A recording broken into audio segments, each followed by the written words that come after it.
That's where it would be if I came in right on that beat. Did you hear my introduction last week? No. Did I? Professional and on time.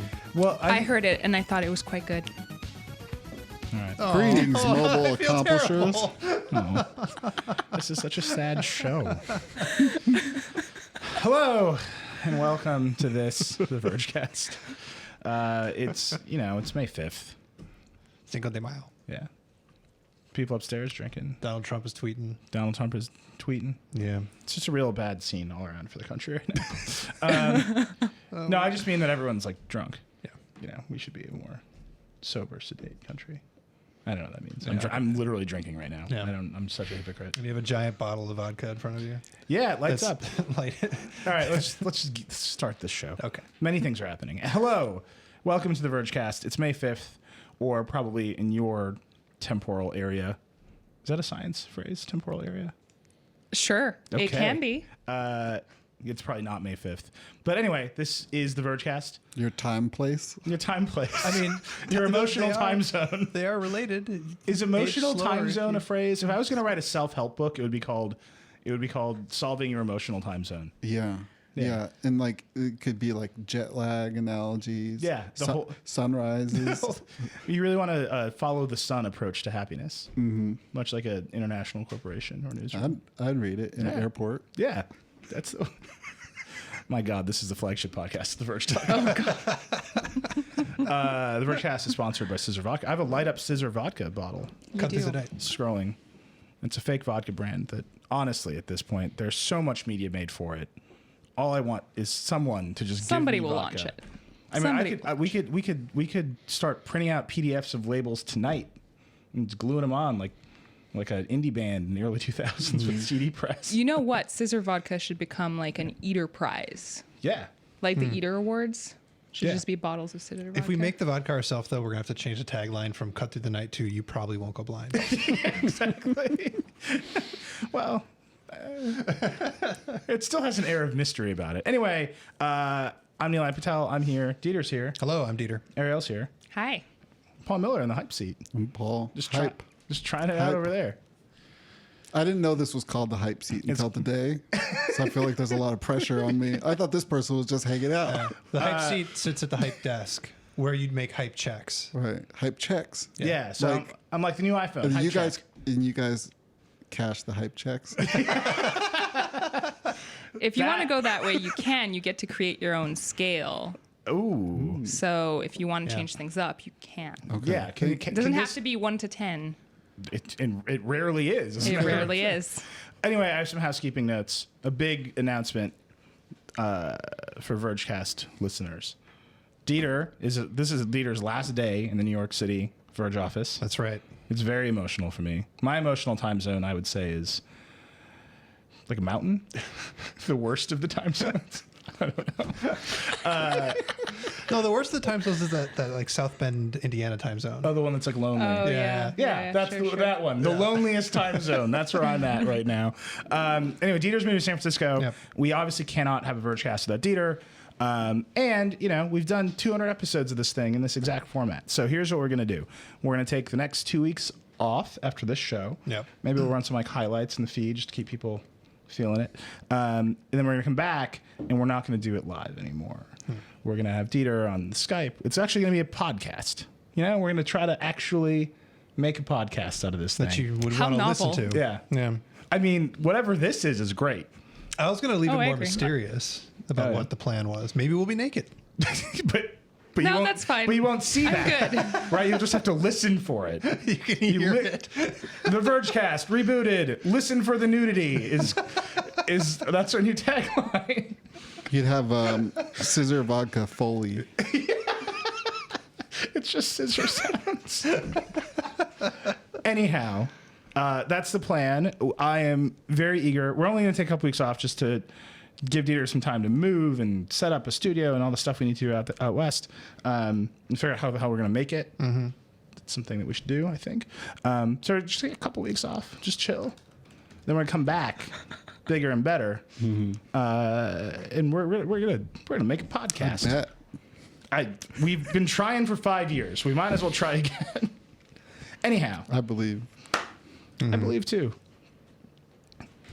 just a lot of silence right Yeah. now. No, Anyway, I'm going to see. Oh, our live YouTube commenters are.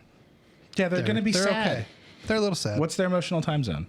Their emotional time zone is boo. It's not a time zone.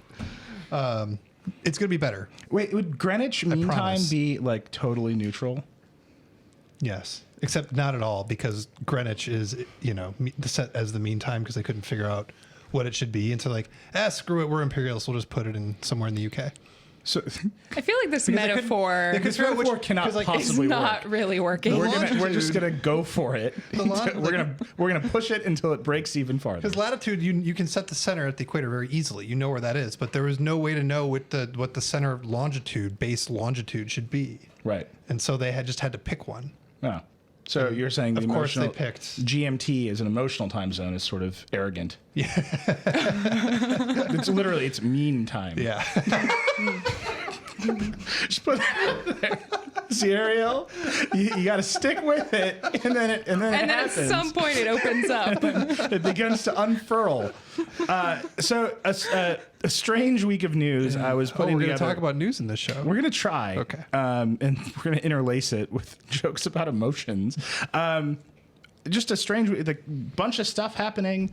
Paul's running a gadget blog at full tilt. Arielle wrote an incredible feature, months in the making, about a guy who literally replaced, or at least attempted to replace, all of his bacteria. Yep. So we got a lot of stuff to talk about. But I, for whatever reason, have decided to start with cars. Let's talk about some cars. So there's two pieces of car news that I think are interesting this week. Tesla announced a software upgrade for the Model S. The Model S comes with a 75 kilowatt hour battery, It's a Model S 70. but they sell it with 5 kilowatt hours. Since they refreshed Not it available to sometime you. in the recent past, they started putting in 75 watt hour batteries instead of 70 watt hour batteries in all of them, because they figure, what the hell, Right. it costs the same for us to make it, or it costs more, but whatever, we want to make it available or something. Right. So then you can pay like $3,500, push a button, and get more battery. Get more range. Get more- you unlock. Yeah, you have the battery. You just get to use all of it. So Right. is that super cheap? That feels super cheap to me. What? $3,000 To like feels No, super no, cheap. no. to like On put the Tesla's part. capacity Yeah, to like be a better car and not turn it on. Yeah, it's just a weird. Like if I bought a laptop So this is and I could I could but- pay more for the battery to last longer, I'd be like, screw you. Yeah, but if you bought a laptop and you wanted to pay more to like get a new piece of software, you're fine. It's the fact that it's tied to the hardware that you just bought that's weird. And I've been like racking my brain to try and come up with some sort of corollary in the tech world where, there's often in the tech world, you'll get a gadget that has like a thing in it that's not turned on. And maybe they'll turn it on later, but they just put it in there because it was easier. It was like already built into like the chip. But to make you pay to turn it on, I can't think of an example Yeah, of that. I mean, the last time Tesla did something like this and they weren't paying was when they turned on like you can auto drive, like you don't have to drive, right? Didn't they do that at But some nobody point? flipped out about that because that's a software update. Right. You're happy to pay for software, but are you happy to pay to have access to the thing that you bought? And I guess my question is also, are you already sort of paying for it and then you're just only getting like a discount on No, the the car's like, cheaper. Yeah. So I know, but like we don't know their pricing scheme. So from That's what I'm Tesla's saying, perspective, right? their argument is like, look, it costs us something, I don't know, less than $3,250 for the extra 5 kilowatt hour. it's like hard to talk about. Yeah. But we know that like some people are going to upgrade and some people aren't. And so it nets out to like being the right price when you look at our entire customer base. But that doesn't help anybody that just bought the thing. And But what if you're wants a it. customer who's like, okay, I'm not going to turn this on. Then good. you're good. You just But don't in get it. terms of their like, how are they paying for this is by making people who are turning it on overpay? Right. That's my question. That No. they are. Wait. That's what's happening. Like that has to be You're overpaying by like $200 versus the price right, if you just bought they the bigger don't car. like probably car? people who buy Teslas will turn it on. So like let's be real here. But Yeah. if hypothetically speaking, people decided like half the people decided that we're not turning it on, that must be built into the pricing scheme Yes. somehow. Yes, that's exactly right. So they're screwing people a Right. little bit. A little bit. So Wait, here's the other thing. wait, Here's the other thing. Yeah, they wait, totally wait. are. Here's the other thing that's going to Wait, happen. no, back up. But they're making the You're going to make me cite Chris Ziegler. I know at the they're making Verge.com. this. So there's the S70 and the S75, right? I think they can price the S70 cheaper. Yep. Which is what they're doing. So you buy the S70, it has the same physical battery, but they sell it for cheaper because less of that capacity is available to you. Then if you say, oh crap, I should have bought the S75, you can pay the $3,000 and they will. And it's in there. It's in there. It'll unlock the extra capacity, and then you can drive it to a Tesla Right. dealership, and it'll actually change the badge to say S75. Well, that's So that's like, which is hilarious. I get what you're saying, but Yeah. I'm just wondering, like, if it's in there, then they have to pay for that hardware that is in there that they may or may not Right, so be I think- turned on somehow. So I think Tesla's saying it's easier, cheaper, more efficient for us to buy do that. one kind of battery Right. instead of two kinds of Then batteries. to just okay. And we can variably price the battery. Right. I like Sounds the weird. wording that Chris used. In all likelihood, buyers of the 75 kilowatt hour car are effectively subsidizing, Yeah. and I think subsidizing is a Well, you do that. a term that you're pretty familiar with electric cars, and so putting it more directly, it's still weird and kind of Yeah. messed up.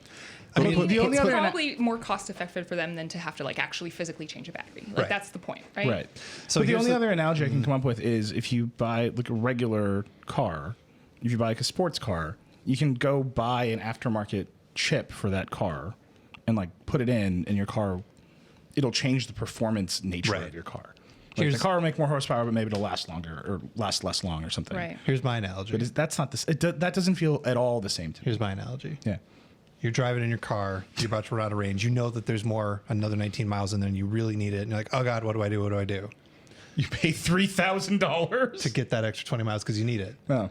It feels a little bit like when I'm playing Where's My Water 2 and I'm about to beat a level, and then the timer on the free to play time runs out. I'm like, oh God, I could pay this $1. You're buying gems. Right? And that's it. That's the future of all business, buying gems. I don't know. I just think it's like fascinating. Everything Tesla does is fascinating in this way because they're just trying to make new ways of buying and selling cars. What if you could Make buy them- a car for like $500 and it had like a 10-mile range, Yeah. and then you could unlock all the other mileage? Yeah. I mean, Intel does this. Someone made this comment, and someone made the comment earlier in the Verge. Someone's doing it in the live comments that like Intel will make a giant die for a chip or a giant thing of chips, and then when they cut out the ones like the cheaper ones are the ones that they like just disable parts of it. Yeah. But it's like it all comes from like the same thing. Right. Yeah. It's still not the same because you Yeah, can't I buy know. the cheaper one and like pay Intel money to make it go faster. Right. There's something here that is just deeply. I don't want to say wrong. I It's just- wanted to like It's confused. Yeah, it's like I wanted already to have rage it. out on it, but I like there's some like weird like bloop. That's like there's like a Yeah. an argumentative bloop that I can't Wait, account for. I made a terrible mistake. I'm failing the hype desk. I said Chris, but it was Jordan. Jordan wrote this one. Yeah, I'm sorry, Jordan. Paul, I think you know what you have to do. I'm so sorry. you have to write him a hype check. You have to write it on it. All right, so that's that. It's just to me that was among the most interesting. It's small news, but it has such a weird. Because one day all electric cars could work this way, or like Paul's saying, you could push the button to extend it for a while, or you could just not have a car and use Uber everywhere. I don't know. What's going to happen is people are going to start rooting the car, like you root Android, to Yes. hack into it to get the extra mileage. Tesla for free. jailbreak. The Tesla jailbreak, but the Tesla jailbreak is going to take advantage of fundamental security flaws in the software. And so now not only do we need to worry about cars getting hacked, we need to worry about crazy people, not crazy, but you are crazy if this becomes a real problem, hacking their cars to get the extra features that they would Right. normally have to pay for, suddenly becoming more vulnerable to hackers that want to do crazy things to people in cars. This is great. This is very Yeah. exciting. Welcome. To the Really future. fun. It's great. It's great. Yeah. Hype. It's actually, Is that hype? Hype. All right. it is kind of cool though. All right, then the other piece of right. car news. God only knows why I picked this car. Google and Chrysler are teaming up to make self-driving Chrysler Pacificas. Minivan. I have to say, I didn't realize how universal. So the Pacifica Yeah. is a brand they had that went away, and then Chrysler decided that their town and country minivan, they're going to rebrand it, relaunch it as the Pacifica, Yeah. which is fine. By the way, you know that Chrysler only makes like 2 cars. Yeah. You would think they made like a lot of cars. Well, FCA. Fiat Chrysler. Fiat Chrysler, Yeah. but the brand Chrysler, they make The 300? minivan, the 200, the 300, a minivan. That's Yeah. it. Yeah. I thought they had like a whole range. No. And Drake just dissed the 300, so that's so over. hard. He said it looked like a Bentley. I mean, whatever.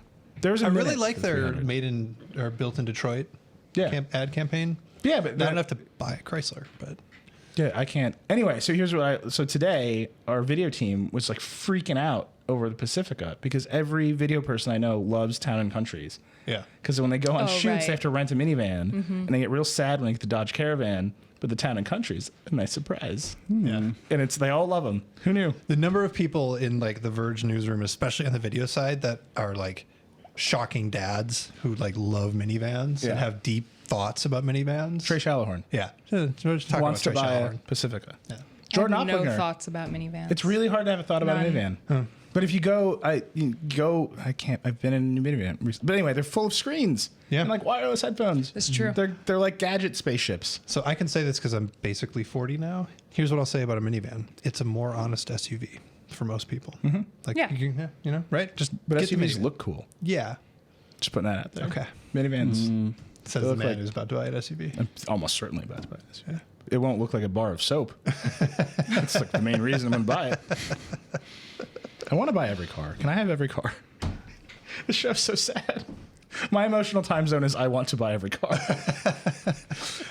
So the reason that these Pacificas are going to be like the things that they were doing with the Lexus RX whatever's before, which it's part of the test fleet. So they're going to load it up with the LiDAR and all the other things that hang off of it, and they're going to go testing with it. This doesn't mean that you can go buy a self-driving Pacifica. It means it's a much bigger test fleet. And the thought is, I think that because it's a minivan, they can actually cram real humans into it, not just, car testers, and actually start shuttling people around at like college campuses or whatever. Interesting. So we can make fun of minivans all day long, and that's fine. But like for self-driving cars to become a thing, like we're waiting for the government to allow them on city streets and freeways. But who can let self-driving cars on their thing are like enclosed places, like a college campus, for example, or I don't know, your fenced in super yuppie neighborhood, I don't know, wherever you can make your own rules. And in those kinds of things, something that can seat more people means that it can actually function as a proper shuttle, Right. instead of, a rich person thing that you buy. Well, but Google's like making its own little happy car. Yeah. Like the little guy. They are making the cute little guy. Right. But Google has been searching for a car partner for a long time. Yeah. Like at CES, all the rumors were there was going to be Ford. So they found it, and Fiat Chrysler, they will just kind of do anything. They're that company right now. They're just like anything to make us seem cool. I really like the Fiat 500. Yeah. Yeah. Which surprisingly looks like Google's cute little car. Yeah, a little bit. There's a lot going on there. Yeah, oh, that's interesting. I can't wait to have a self-driving car. Are you deep on self-driving cars? Cash that hype check.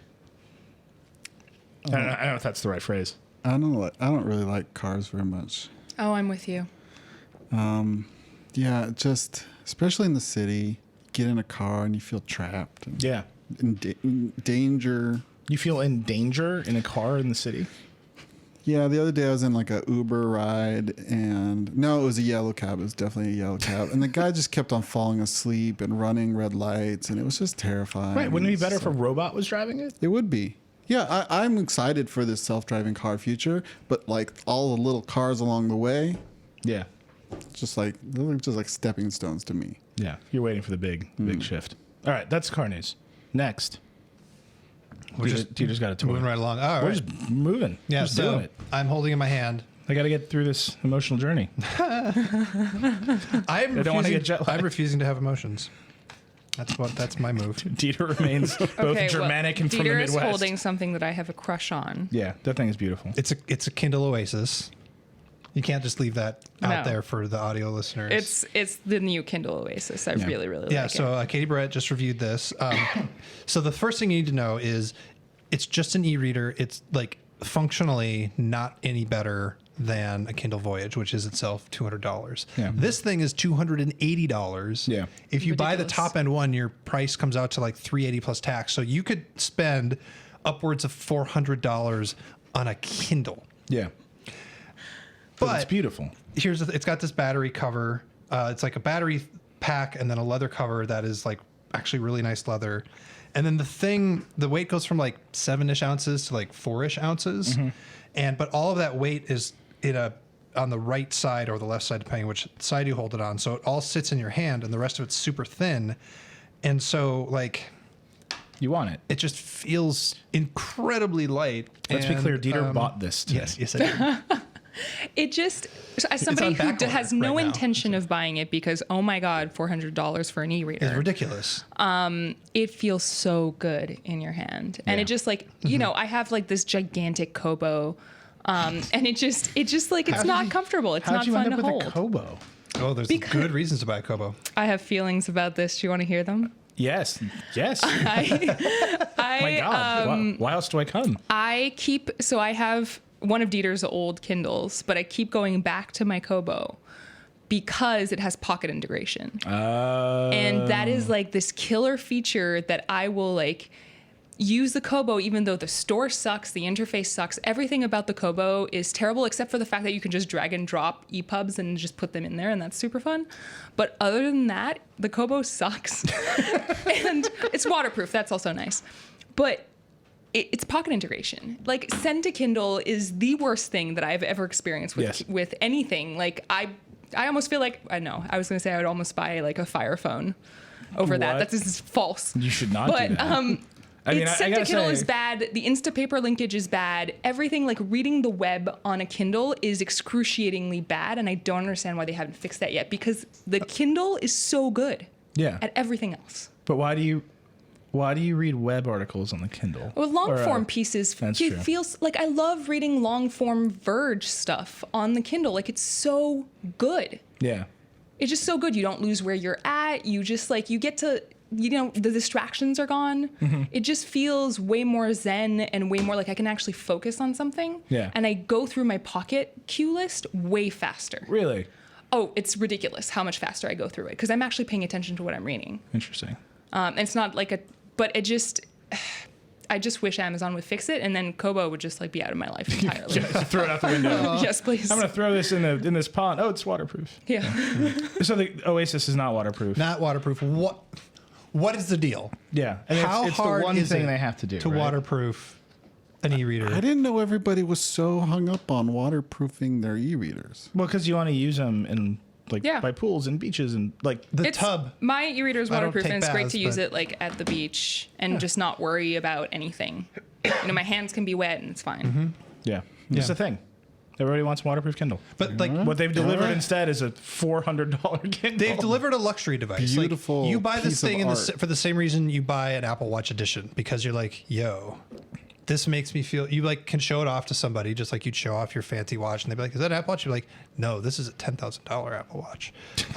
Same You really reason wanna for be this that thing. person. I mean, whatever. I gotta say the one thing about this is that isn't luxury at all. The Amazon logo on that cover. yeah, it's pretty bad. The Amazon logo on the cover literally looks like Mickey Mouse is yelling at you.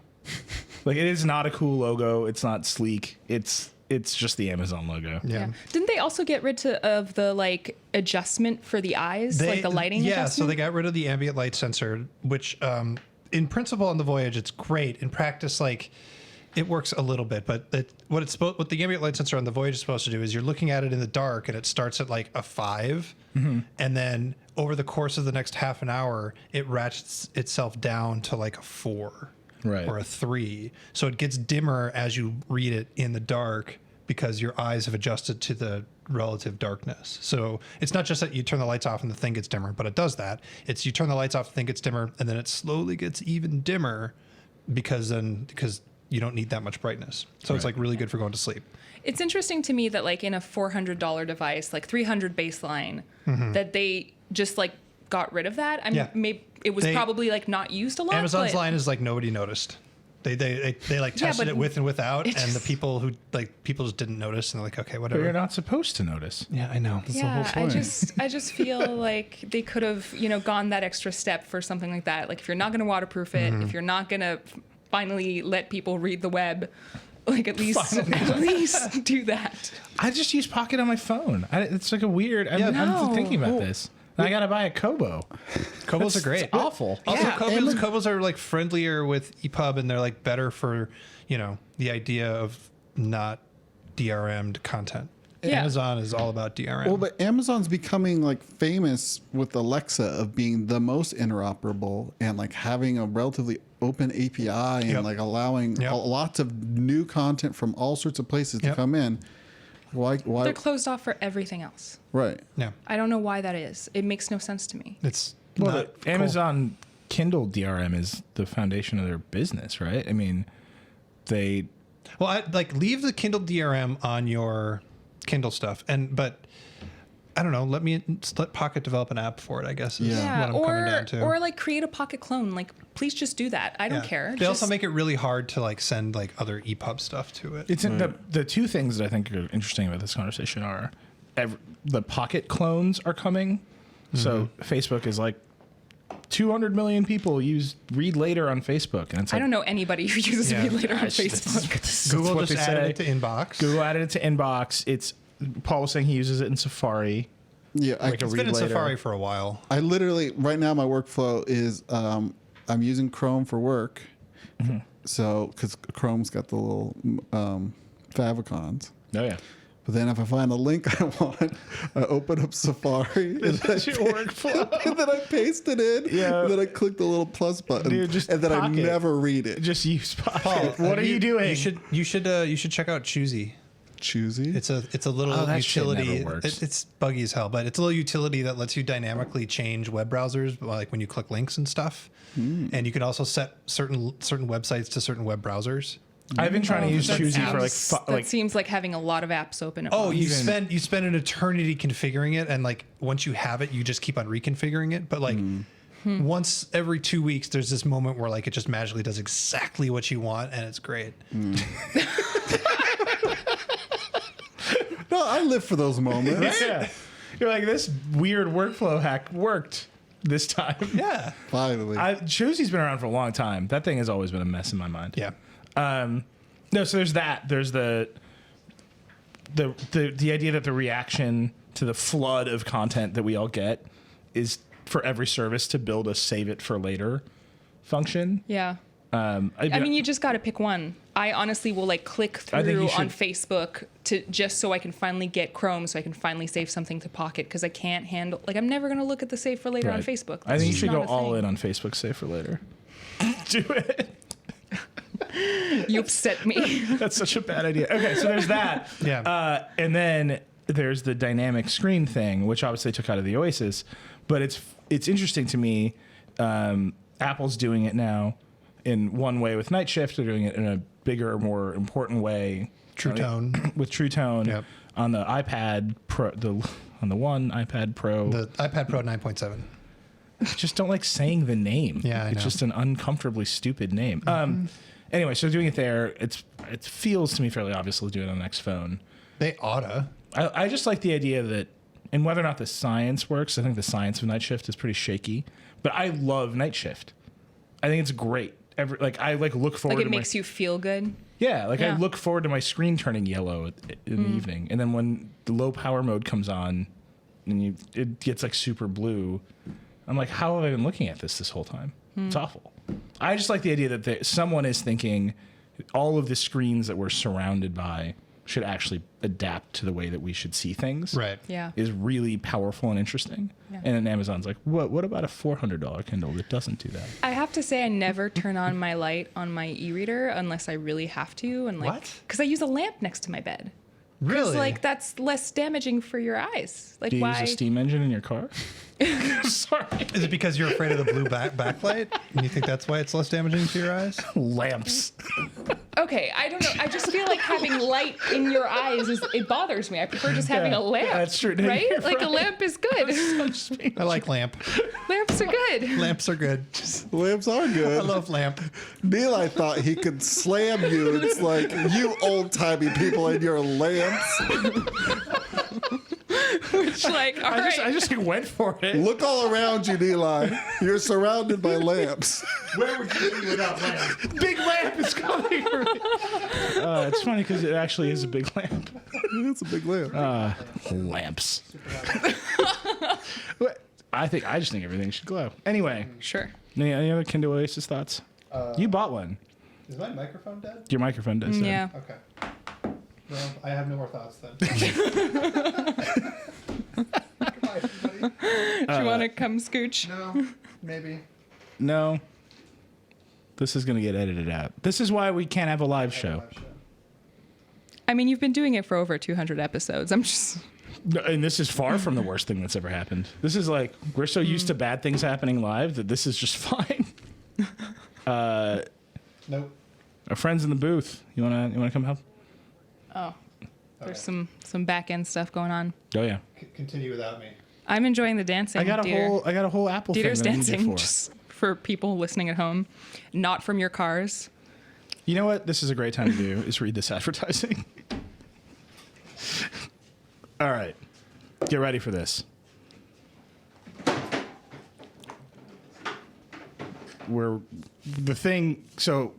Okay. Yes. I'm just going to begin reading the ad. Okay. I was waiting for the noise to stop. This episode of the Vergecast is brought to you by Squarespace. Whether you need a landing page, a beautiful gallery, a professional blog, or an online store, it's all included with your Squarespace website. Squarespace is easy. Creating a website with Squarespace is a simple, intuitive process. You add and arrange your content and features with a click of a mouse. You get a free custom domain. If you sign up for a year, you receive a free custom domain for a year. You get beautiful templates. Design a best-in-class online store with Squarespace's award-winning templates, customizable settings, and more, all without a single plugin. You also get seamless commerce tool. From nationally recognized brands to your favorite local shops, Squarespace is trusted by hundreds of thousands of savvy shop owners around the world, including all the tools you need to track your inventory, process orders, and send custom emails in one intuitive interface. And you also get customer support. Squarespace offers 24/7 customer support. Every member of the customer care team is an experienced Squarespace user working in a Squarespace office. No matter how technical your problem or trivial seeming your question, someone is available to help you.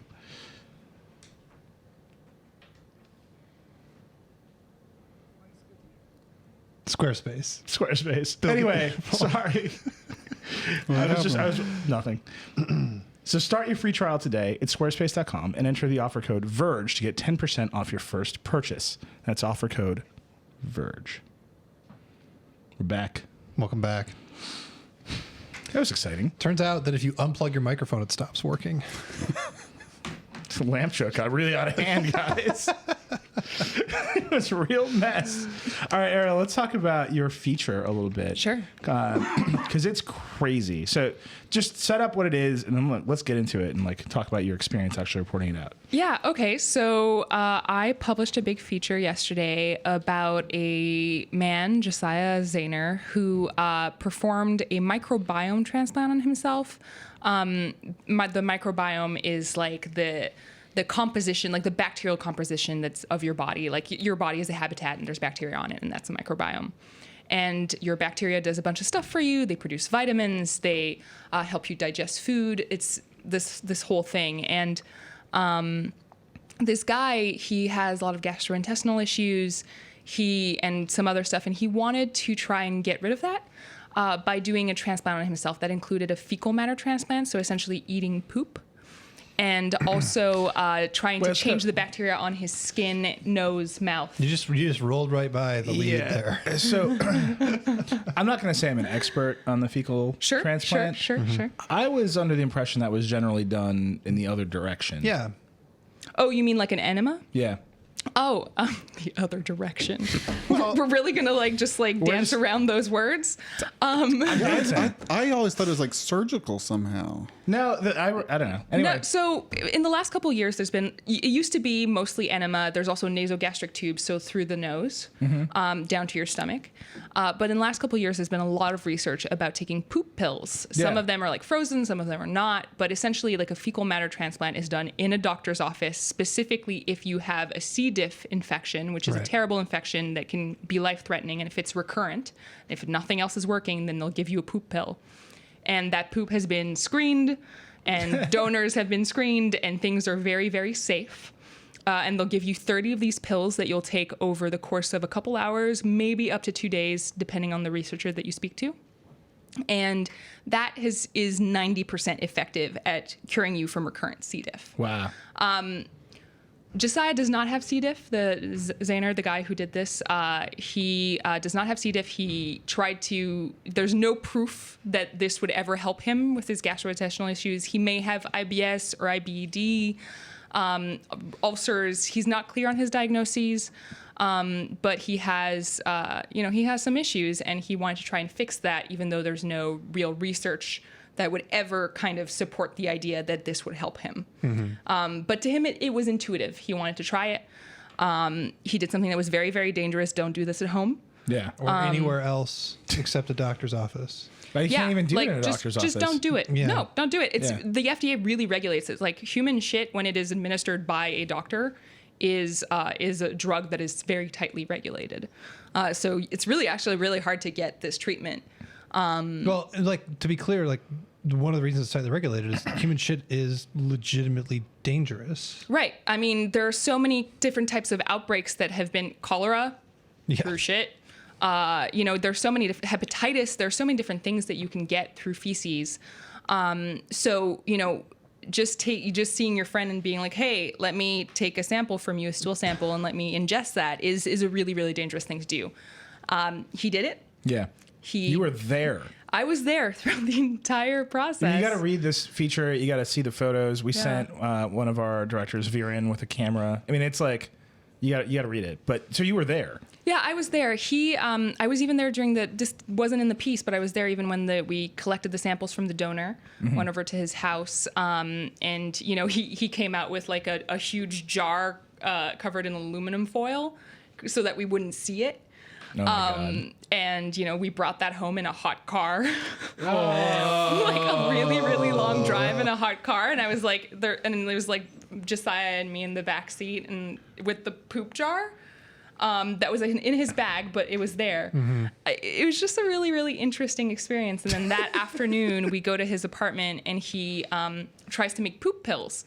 And it was hilarious. The whole thing was hilarious because the capsules that he bought gelatin capsules to do this. And he was trying to, and gelatin capsules, when you put them in your stomach, they dissolve because they hit liquid. But Zaner's idea was to try and, kind of make to inject the poop into the capsules. So to create like a saline, to like mix poop with saline solution and then inject it in there. But the minute that they hit the capsules, they started dissolving in his hands. And, it wasn't something that he thought about, which, you got to think about it. And he just didn't. Well, give his back. We're making him, he's like a brilliant guy, right? Yeah, he has a PhD he's incredibly intelligent. He has a PhD in biophysics. He's incredibly charming and sweet and just an all-around interesting guy who did something that was dangerous and just so happened that he didn't get sick. And that is very, very lucky for him, but don't do it at home. He's doing an AMA on Reddit tomorrow. Yeah, he is. He's in our comments. He is. Yeah, he was in our comments. He was answering questions. He's incredibly interesting. He actually is the inventor of an instrument called the chromochord. He explains it better than I do, but essentially there are some bacteria that if you shine light on them, depending on the light that you're shining on them, they will vibrate at certain intensities. And you can control that. And because they vibrate, you can translate that into sound. So he created a kind of whole interface to translate whatever, the vibrations of the bacteria into sound. So he plays bacteria. What? And it sounded... I remember this sound. Yeah. Well, we actually wrote about it years ago. Whoa. Katie Drummond posted something about it years ago. That's crazy. And that is actually like the whole, my first interactions with Josiah were around that. That's incredible. Yeah. So he's really, really brilliant. So you're in a room with him. He scrubbed the room down. Yeah, with Clorox wipes, which is incredible. Not quite sure how effective that must have been. He also he flushed his nose out with antibiotics like powdered antibiotics with a neti pot, and scrubbed his entire body down with the diluted antibiotics, trying to kill the bacteria on his skin. I spoke to some researchers, and they told me that would not be effective. And in fact, if you tried to kill the bacteria on your body, if you killed all of it, whatever you did would probably kill you first. Wow. So that was kind of an interesting thing to hear. But, that was the idea, to try and kill his bacteria. He had also been taking antibiotics for 2 days, which is very, very dangerous because disrupting the balance in your gut can actually, like if you have pathogens that are dormant in your body, like C. diff, doing that can actually make you sick. So the possibility of him making himself sick, not even from the poop, but from the taking of the antibiotics, was very, very real. So why did he do it? He knew all these dangers. Yeah, he definitely was aware of the dangers. We talked about them at length a couple times before he did it. I wanted him to, I wanted to make sure that he knew. And he did. He did it because, there are a lot of people who are under a lot of pain. Mm-hmm. And I think that when the healthcare system just isn't working for you, people go to great lengths, regardless of whether it's dangerous, to try and find some sort of relief. And that was one of the things. He also wanted to do it to teach people about science, which I have some ethical questions about that, because if you're trying to teach people about science by doing something that's dangerous, and then also maybe some people might copy him, then I think that's a questionable choice, but that was his choice and his way that he wanted to frame it. So yeah, he's just a really, really interesting person. Yeah. And how long before he knows if it was effective? Right. Well, okay. So I'm gonna say he thinks it was effective because he has gotten some relief. Right. I will say that there is absolutely no way to know if it's effective. It's impossible. Mm-hmm. And I will say that because what he did was if that is what is making him feel better. Because he didn't do the experiment in a control situation. We don't have, something to compare it to see hey, he did this. Right. Somebody who wasn't doing the transplant, for instance, but living under the same conditions. There is absolutely no way to know. He did some sequencing of his gut bacteria. Mm-hmm. Some independent researchers sequenced his microbiome. And, it does seem like the transplant had some sort of an effect, but even then, I don't know if that effect is significant because there's so few samples that it's impossible to know if that's statistically significant to do the kind of analyses that a researcher would do to find out if this is actually effective. There's no way to know. So, it's really just based off of what he says and how he feels. And he felt that's not science. That's an anecdote. Before, right? Yeah, he felt really bad. He'd poop upwards of 5 times a day, kind of debilitating. Yeah. And he says that now he only poops once a day, which, fine. It's which is really good for him. I'm happy about that. But it's hard to know. It's impossible to know if that's why. And, that's why researchers it's interesting to see that because in a way it gives you an appreciation for hard science, because that is why we do the things that we do. And that is why research takes a long time, is because you can't just try something on somebody and say, hey, this works. That is not how science is done. Theranos. Right. I mean, I've created a revolutionary blood testing regime. Just trust me. Sure. Please give me your money. That's incredible. So you got to read the story. There's a great line in the story where he didn't like sweet foods before. He didn't like sweets, and then now he loves sweets. And I think that it's just one of those things where it's is this real? Did you just convince yourself? There's some research to indicate that your bacteria can dictate some of your food preferences. Yeah. So yeah, he suddenly has a sweet tooth. He lost some weight. He suddenly has a sweet tooth. There's no way to know, but maybe. Yeah. Don't do this at home. I think it's a real message that we need to send here. 100% do not do this at home. Yeah, but it's incredible. You got to read it. It's an incredible story, and he seems like just a fascinating guy. He really is. All right, read the story. All right. Anything else? We covered it. Yeah. We have 15 minutes left. Should we do a lightning round? Oh, that's a long lightning round. We didn't talk about Apple Music. We could put that in the lightning round, I guess. Yeah. Let's do that. Okay. Let's begin our lightning round with sort of a leisurely open. Paul, what do you use to listen to music right now? Apple Music. Yeah, I thought so. Tell me about it. Hate it. Spotify got redesigned yesterday. Really? Yeah. Maybe I'll look at it. Yeah. I'm a RDO expat. Yeah. And so I feel like Apple Music is self-flagellation to feel the pain of losing RDO. Yeah. It's grief. It's your grief. But there's a redesign or something? I don't have the Spotify redesign yet. Oh, I have it. It's fine. No, but there's a redesign of Apple Music as well. So the news is 9 to 5 Mac, which is excellent, and Bloomberg, I would say also excellent.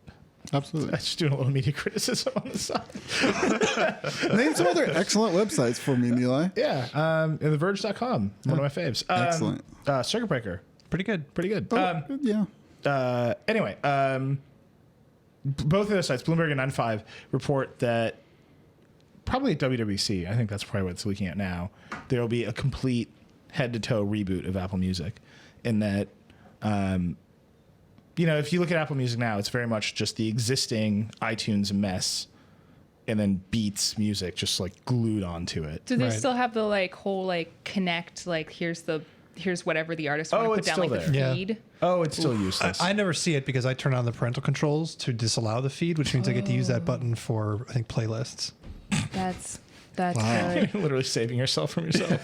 Dieter's like, I also turn on all the explicit lyrics filters. Dude, I know it's a this. hack. Okay. I know Yeah, this is I a know. tangent. It's my favorite hack. Update the Mac OS Twitter app. I'm like so excited. I'm going to finally see Twitter polls. What are these all about? And in between the home button and the mentions button, the two buttons I ever push, moments. Just there to trip me up. You know what's better than what the best part of the Mac Twitter app is?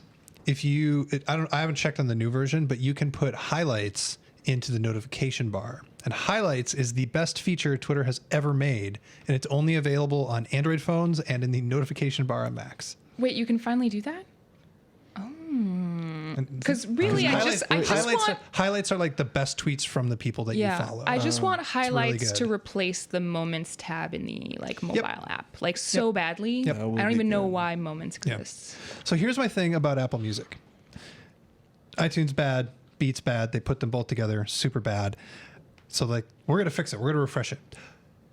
Tell me why I should believe that Apple has the chops to figure out the user interface problem of Apple Music.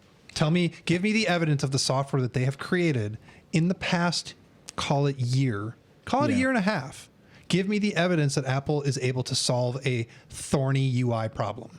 The thorniest. What thorny UI problem has Apple solved recently? Paul's just shaking his head. Really like Apple Maps. There you go. Wait, on the phone or on the desktop? I use it on both. And Do it you just, really use the desktop Apple Wait, Maps app? seriously? yeah, You're the one. if I get a link in iMessage and it's an address, I click on it. It opens up on Apple Maps. But sometimes I like plan my route. I don't have like cell phone service, so I plan my route before I leave the house.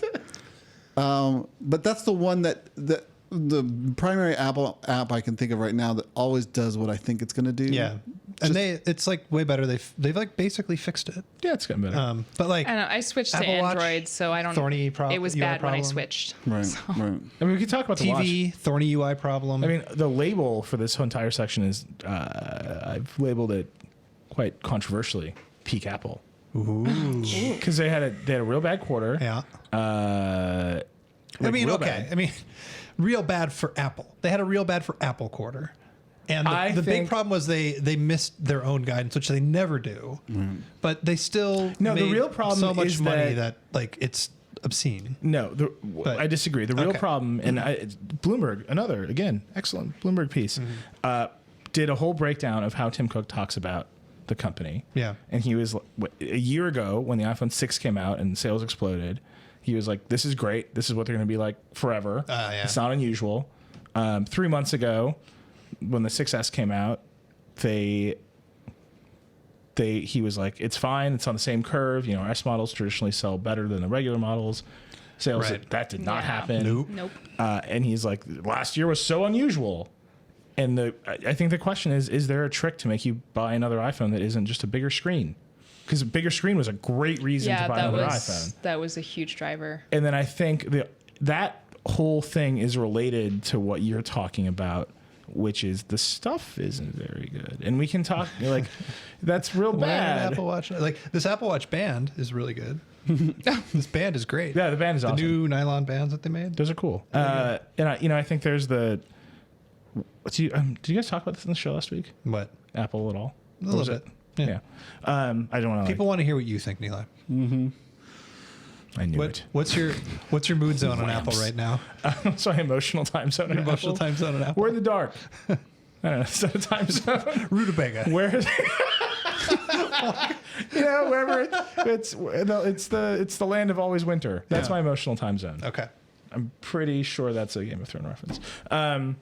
No, I think that's it. It's just there's a lot of negativity around the company because they claim the watch sold better than the first iPhone, which is a totally unfair comparison because the first iPhone was available on AT&T in the United States. The watch was available around, it was singular at the time. And it wasn't subsidized. It's like, it was a brand new thing from a company that was much smaller on a totally limited market. I mean, the watch was rolled out worldwide with like celebrities running through Africa.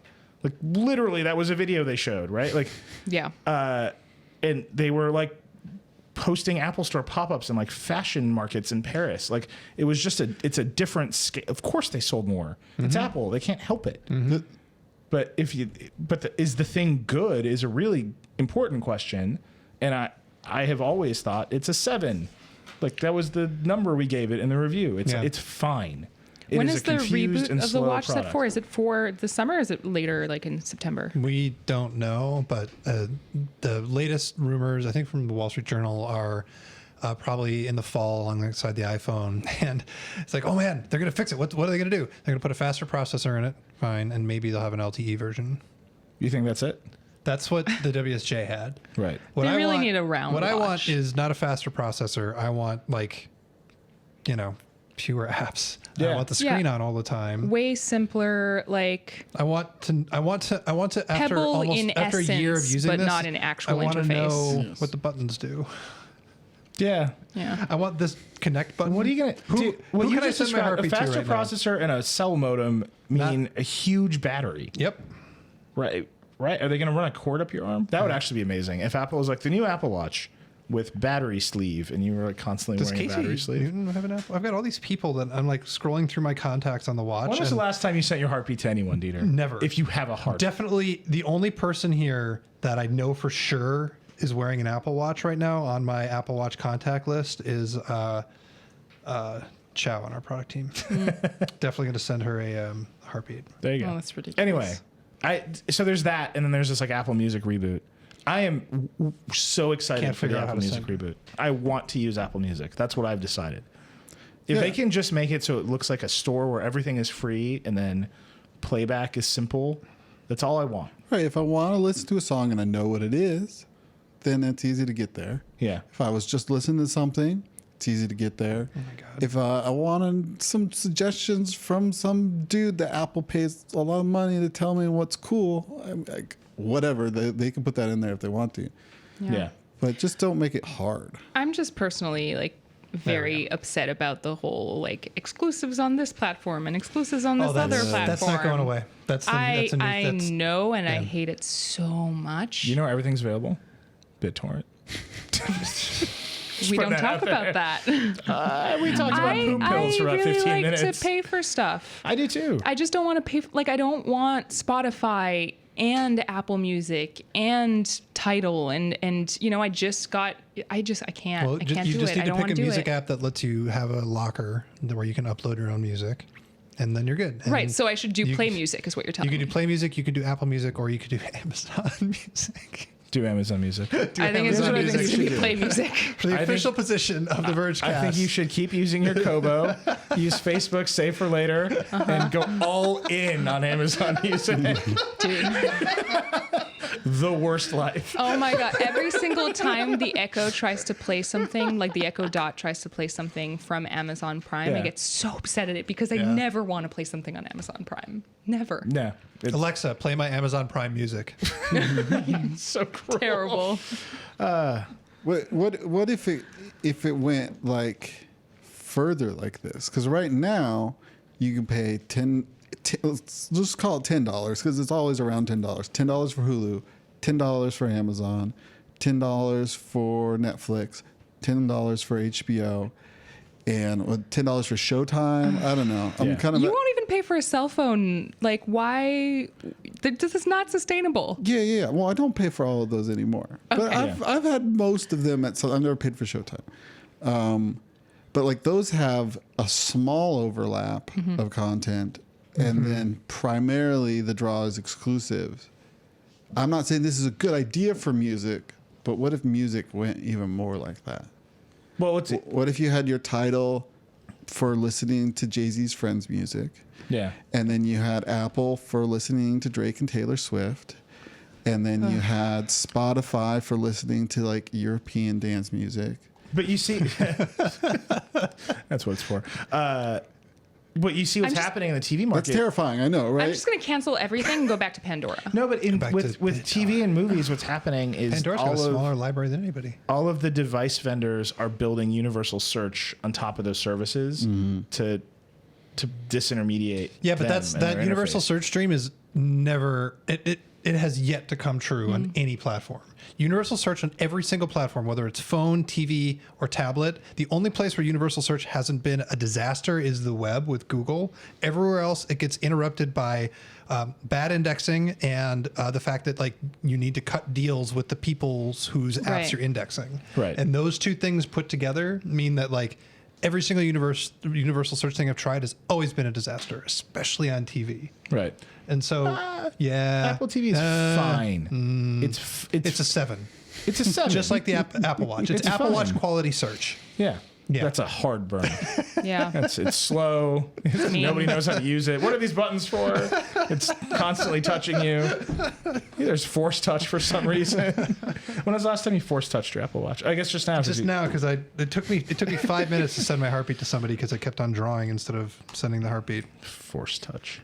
Also, the fact that I just sent somebody a heartbeat, they definitely think I'm like creepy now. Because like Oh, nobody has sent a heartbeat with the Apple Watch in literally 3 months in all of I don't know why America. they ever I'm thought the that was first one going to be have a done it. thing. That was my favorite thing about the Apple Watch. It is the thing that most of all made me want to get one. And I don't know who I would send heartbeats to. Yeah. But I But you really thought it was in real time, right? Yeah. Right. As soon as I discovered it wasn't in real time, the dream was dead. I feel like you could really make some sort of connection with somebody. Yeah. Not like super mystically, just like literally thinking of you right now. Hey, here's my BPM.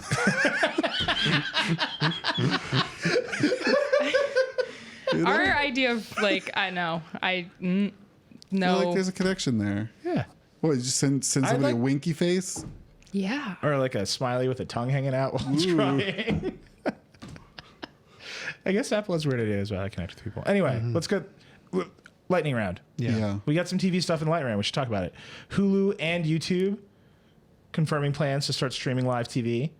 I think this is the future. All these, the thing that you were talking about, Paul, where you pay $10 to a bunch of different services, that's going to get wrapped up into one of these skinny bundles streaming over the top. Yeah, but they're all going to be Yeah. different. Apple so wants one. Sling's going to give you a certain set of channels. Hulu's going to give you another set of channels. Apple's going to give you a third set of channels. So if I'm you just want waiting for the perfect NBC, combo. ABC, like the fat bundle, the only way to get the fat bundle in the near future is still going to be to just get cable. Yeah. Do you pay for TV, Arielle? I desperately want cable. I want it Yeah. so badly. It's weird, right? I feel like it's the point where I suddenly just like am crossing over into actual adulthood. Like I want cable all the time. Like I just with the election season, I just want cable so badly. Yeah. I want to be able to like watch RuPaul's Drag Race in my apartment and not go to a bar. I Yeah. Uh, want to be able to listen to Rachel Maddow every night. Yeah. Like I just want cable. I just want cable. I'm just going to put this out there. Cable is available. Right. Well, now that I am planning a wedding, cable is going to have to wait. Yeah, congratulations. Arielle got engaged for the weekend. Fair. I don't know if this is still possible. When I was in college, I was very adept at stealing cable. I just need a cable login. If somebody wants to give me their MSNBC login real bad, like I just want to be able to watch Rachel Maddow. Wait, please just You make might that think happen. that, but the cable apps, even if you have a cable login on like Apple TV or the web, it's maybe a little bit better, but like it's not a great experience yet. When Comcast's like, yeah, we'll just do apps. Like, yeah, as soon as you start doing apps well, I'll trust you. In the meantime, give me like a free cable box Yeah. or open cable box. Yeah. Yeah. Yeah. All right. Okay. Anyway, it's coming. You're gonna one day instead of saying I want cable, you're gonna say I want to watch these channels, and you're gonna pay YouTube or Apple or Hulu or somebody and get a series of channls. Yeah. And that will disintermediate all this $10 a time chunking. TV's dead. The United States has banned vaping for people under 18. Mm-hmm. How do you feel about that? I thought that was already. No, they weren't even classified as tobacco products up What? until recently. What? It's a Wild West. I saw some of the other things that they're going to. Vape manufacturers are going to have to be approved. Is that correct? Yes. I That's think they gonna be have a like a big 2-year deal. window Okay. to like kind of like develop a plan and make sure that they are compliant. But yeah, that's the thing. They're going to have to get approved. Yeah. Anything after that was made after 2007, so like all vapes really, are going to have to get approved. I saw something about like $1 million to get through that process. that's I fine. haven't seen any I think estimates. it's It's probably big- going to be expensive big, for them. bad government just messing things up because they don't like people having fun. Kids having fun specifically. Don't worry, Trump will This is fix going to be a it. really hard thing for them to regulate because a vape isn't a singular thing like a cigarette. There's the battery, Right, and there's the the heating element, cartridges. there's the kind of stuff, there's the kind of liquid. There's like 50 parts that go into making a vape. Yeah, it's and you know the FDA has like very little like power, like manpower, people power. People, they don't have a lot of people, so What don't they have? people. Also, real weird shortage of lamps. So it's gonna be tough for them, but hopefully they'll try and figure that out. Yeah. It's gonna be a weird transition, I think, and there's gonna be, but like it's kids probably shouldn't be vaping. So it's really interesting. I think we wrote this too. In the UK, their health agency is like, vaping is the best. Straight up, they're like, Right. we have learned it helps let's people. frame that slightly differently. They say vaping is the best because it is better than smoking. Yes. Vaping, in the grand scheme of things, is still terrible for your health. We think. We think. Yes. No, the negative health ramifications of nicotine are very well studied. Right. And It- you're getting a lot of nicotine in your body when you vape. So that is not. Are we they don't gonna know. The idea regulate- is that you just get less of the other stuff. Right. And then maybe that means that it's better. Right. Are they going to regulate the vapes that are like 0% nicotine? I mean, it has to be a tobacco product. Do I they don't know regulate how like that those like works. herbal cigarettes that you can get? Like those cigarettes that are like zero nicotine? I don't know if they do or not. I don't know. All right. Yeah. I don't know if that falls under tobacco products. If they're not making a health claim, like the only vapes that were regulated before were vapes that made health claims. Yeah. So if you didn't, then you were fine. I don't really know the intricacies of that. Yeah. I should Your look next into great that. feature is finding a person who's building the world's biggest vape. Just to go into that apartment. What isn't the whole point is that it's super portable and like you just No. want to have it be The whole point is to make sick clouds. sure. All right. This So let- when I walk on the streets of New York, Seriously. every day, like the vape batteries get bigger. yeah. Oh, there's They're this- not getting smaller. There's this guy on my block in like in Soho, and I call him the Vape King.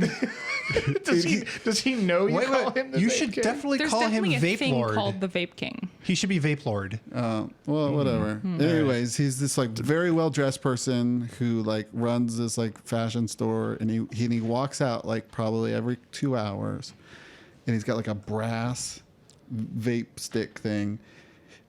And then it's just the most amazing cloud. It's just so good. All right. God only knows. Tortilla pods, Paul Miller. Yeah, somebody made a Keurig for tortillas. And I'm so happy that happened. 79 cents per tortilla, which is probably the most you could ever pay for a tortilla. Did they also supply you with the like dough ball? Yeah, Is no, that it's a like you pod. buy, They're like- literal It's a dough pods ball inside a little plastic that disposable you have to cup. like keep refrigerated. 79 cents and you can get different So flavors. I glanced at this article, and my only like positive impression of this is that at least it was a woman of color in the like video, but like otherwise No. seems like such. What about terrible. what did you think about the all caps headline that Yeah. I rammed through the Verge editorial process? I gotta say, this is one of our best headlines. The headline is just the word tortilla pods. That's hilarious. I have to say, this is like we're gonna go back to old school blogging. Who gives an F? We're just gonna go and we're gonna have some fun. And Paul's like, I got it, tortilla pods. Tortilla pods. Oh my god, I'm just gonna tweet this right now.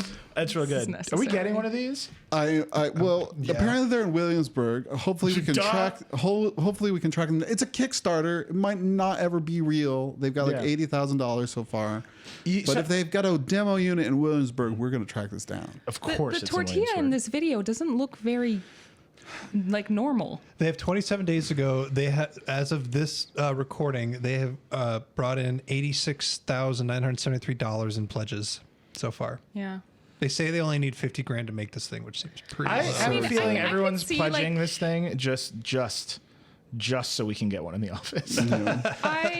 If you really love your homemade tortillas and you really don't want to go through the labor intensive aspect of this, and if it mixing actually makes a flour good and water product, and putting it on a no, pan. but like there are rice cookers that are like super expensive, Yeah, right? yeah. Like you can get like a $500 rice cooker. Yeah.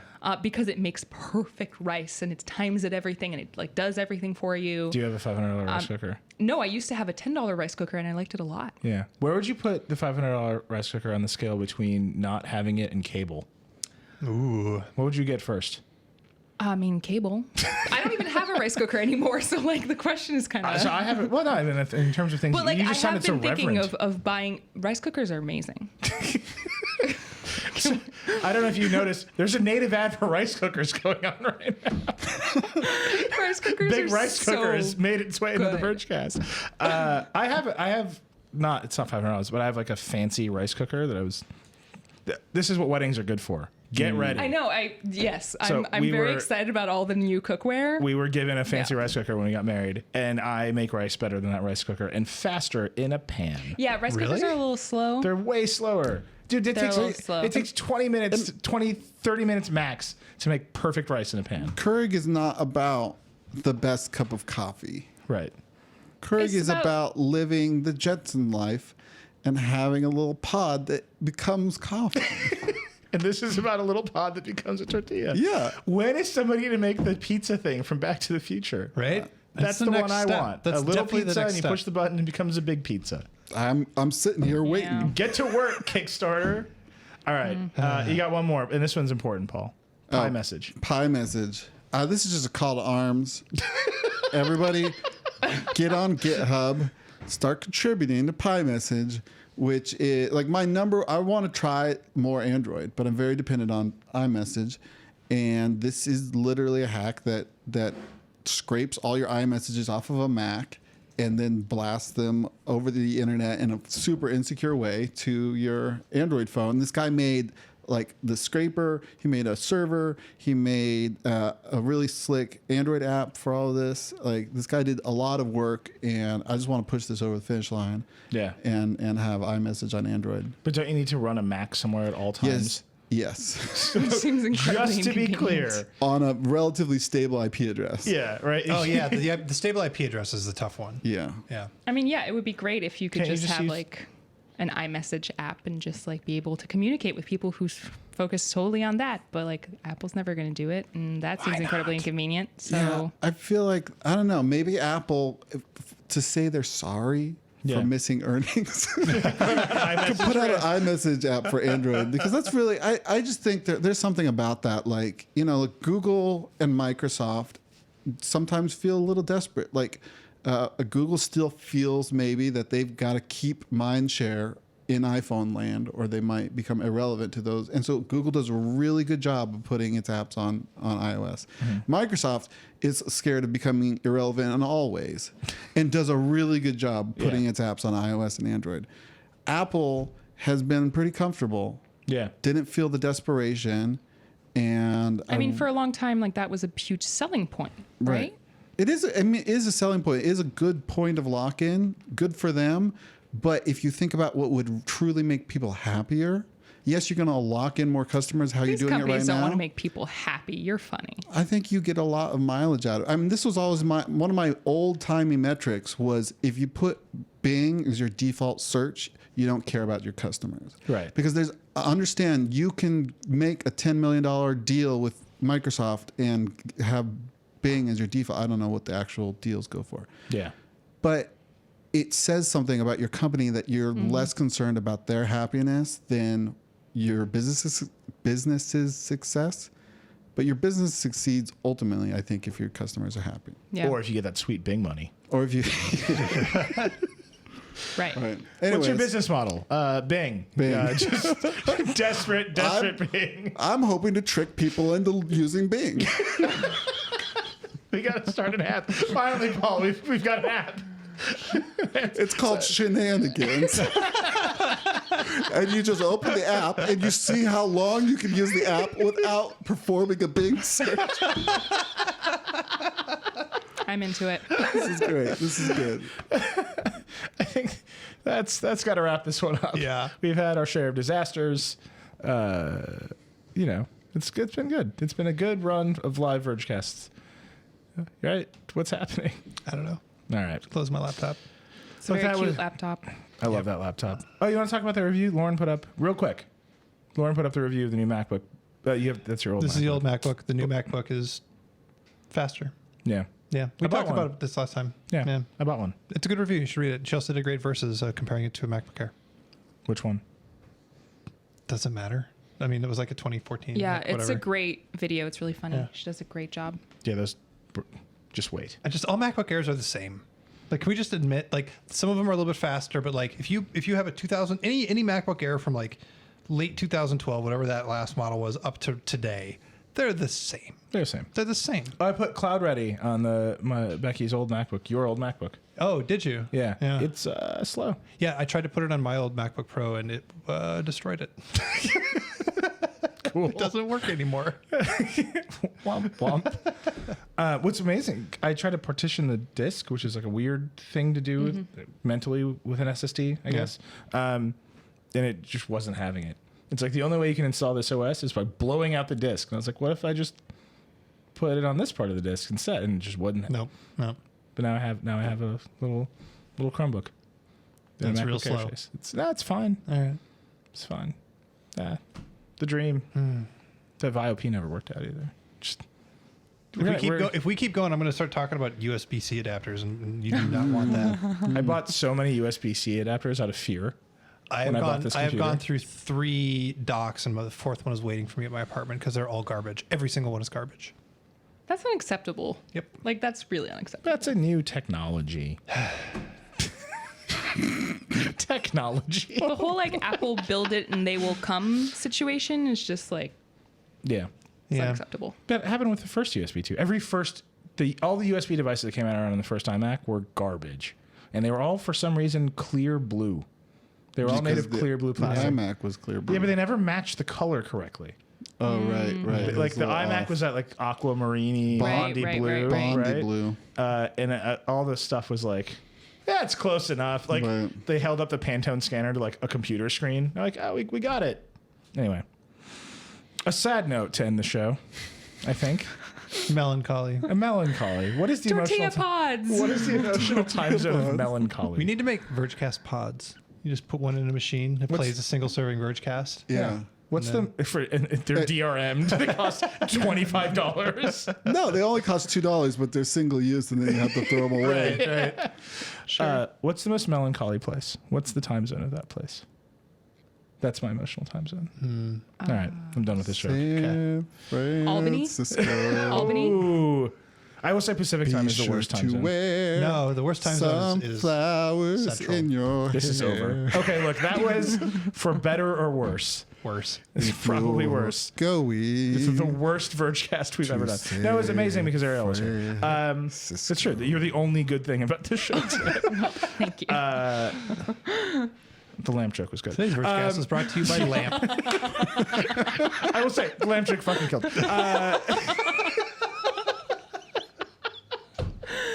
Anyhow, that's Vergecast. There's so many better podcasts that you can listen to on theverge.com. Liz and Emily do Verge ESP, which is great. Chris Plant does What's Tech, which is wonderful. Walt and I do Control Alt Delete, which is good only because of Walt Mossberg. We talked about email for 40 minutes yesterday. Get in there. It's nuts. And then there's a bunch of Recode podcasts. Recode Media. Lauren Good does Too Embarrassed to Ask. It's wonderful. And Kara Swisher does Recode Decode. Yeah. So just listen to that stuff for the next 2 weeks. Tell us what you like, what you don't like. And then in 2 weeks, we'll be back. There's also What's Yeah. Tech. Did we say What's Tech? We said What's Tech. Okay. All right. But let's You say it should, again. What's Listen Tech to is great. What's Tech twice. You can use those pods twice. If you haven't, you should follow Circuit Breaker on Facebook, facebook.com/Circuit Breaker. If you have, you should tell 3 friends. And if you don't, then Bill Gates will kill a baby. And if you do tell 3 friends, everybody gets a free chicken. It got so dark. This is why we can't be live. Dieter starts threatening people, promising chickens. If you don't forward You should- liking the Circuit Breaker Facebook page, Bill Gates is not going to give away free money to everybody. I was at a conference last week, and I literally walked around the conference taking people's phones and liking circuits. You should You got also like 5 or follow 6 Verge likes out of that Science gambit. You should follow Verge Science. Yep. on Twitter. Verge Pop Entertainment. Yes, Verge you should do Cars, that. I believe, Verge is also Cars. available. And then the main Verge channel. Just unfollow that one. Just balance it out. All right. We're done. Thank you for listening. Thank you to Squarespace. Thank you to Dieter. Breaking my heart. Oh. Rock and roll. Goodbye. Paul. Paul. Paul.